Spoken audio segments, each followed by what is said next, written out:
Con respecto a la información financiera, necesitamos estados financieros de los últimos 5 años bajo NIF con sus respectivas notas o revelaciones.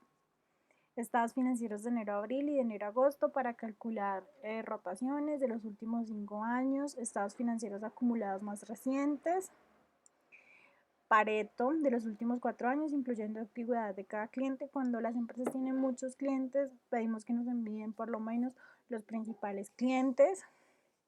Análisis Pareto de productos de los últimos 4 años, de canales, territorios, presupuesto de ventas, flujo de caja proyectado si lo tienen.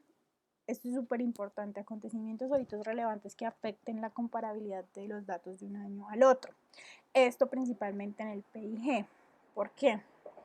Ocurrió un incendio en la bodega y en ese año nos tocó arreglarla y se vio afectado nuestro PIG por 1.000 millones.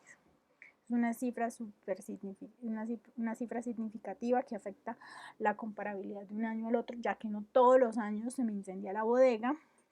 Entonces es necesario que nos digan qué partidas como esas extraordinarias o no recurrentes están afectando el PIG para cada uno de los años. Entonces otra puede ser, en el 2016 se decidió, implementar un nuevo software contable y se llevó al gasto. Entonces ese nuevo software me valió 800 millones y lo estoy llevando de una vez al PIG.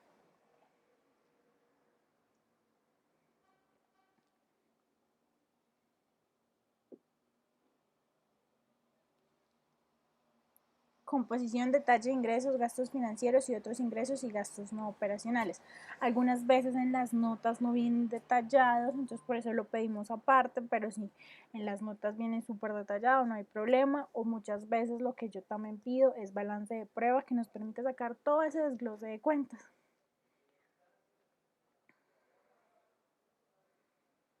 Ingresos, indicadores clave seguidos por la gerencia, comunidad de negocio, línea, planta, canal, territorio, segmento.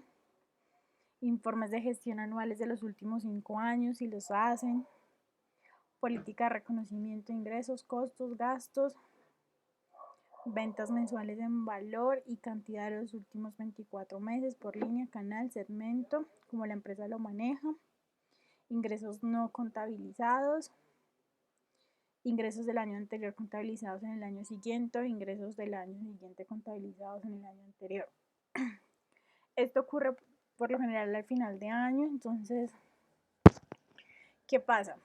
Se supone que cada ingreso tiene que tener unos costos y unos gastos asociados en el periodo en el que corresponde. Entonces, muchas veces el ingreso queda en el año anterior, los costos y gastos en el siguiente. Entonces, como voy a cerrar el año, empiezo a facturar, pero ejecuto hasta el año siguiente el proyecto y esos costos y gastos quedan en ese año, pero los ingresos en el año anterior. Entonces, es necesario tener claridad en eso, porque todo ingreso tiene que tener unos costos y unos gastos asociados. Costos y gastos, entonces detalle por categoría, por producto, por servicio. Detalle de los gastos de administración, si estos son fijos, si son variables, si existen prorrateos. Por lo general esto ocurre en los arrendamientos, entonces tengo un arrendamiento y lo prorrateo una parte del costo, una parte del gasto de administración, una parte del gasto de venta. De igual forma, detalle de gastos de ventas, detalle de los gastos de arrendamiento.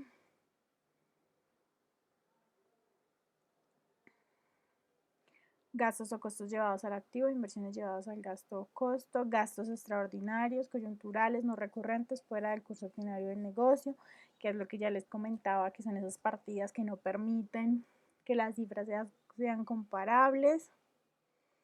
Costos y gastos discrecionales no asociados a la operación o estrategias de optimización fiscal. Entonces, muchas empresas lo que hacen es incluir todos los años dentro de su contabilidad unas partidas que no hacen parte de la operación con el fin de disminuir el impuesto de renta. Necesitamos que nos digan ahí dónde se contabilizó y el valor para cada uno de los años. Costos o gastos no contabilizados. Una vez tuvimos una empresa que no contabilizaba unas bonificaciones que le daba a sus empleados. Entonces necesitamos esos datos.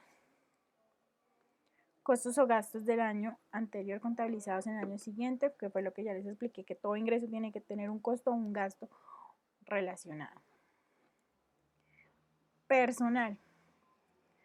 Entonces, gasto o costo por puesto de trabajo administrativo, ventas operativo. Entonces, ¿cuánto me cuesta una persona? Entonces, ¿cuánto me cuesta el gerente pagándole su sueldo, sus horas extras, sus comisiones, todo?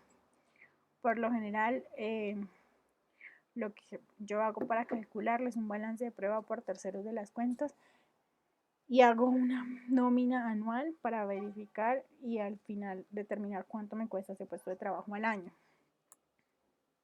Beneficios para los propietarios o relacionados, entonces cuánto ganan, si tienen bonificaciones, si se les pagan dividendos, préstamos, si tienen transporte, cuentas. Necesitamos ahí que nos digan todo lo relacionado con los beneficios que se le otorgan a los propietarios.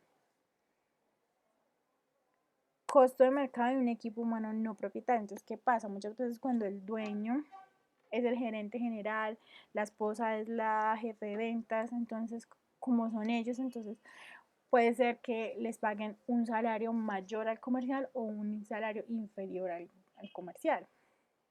Entonces, si yo voy a reemplazar a ese propietario por otra persona externa, ¿cuánto me va a cobrar? Puede ser que sea menos, puede ser que sea más, entonces necesitamos esos datos.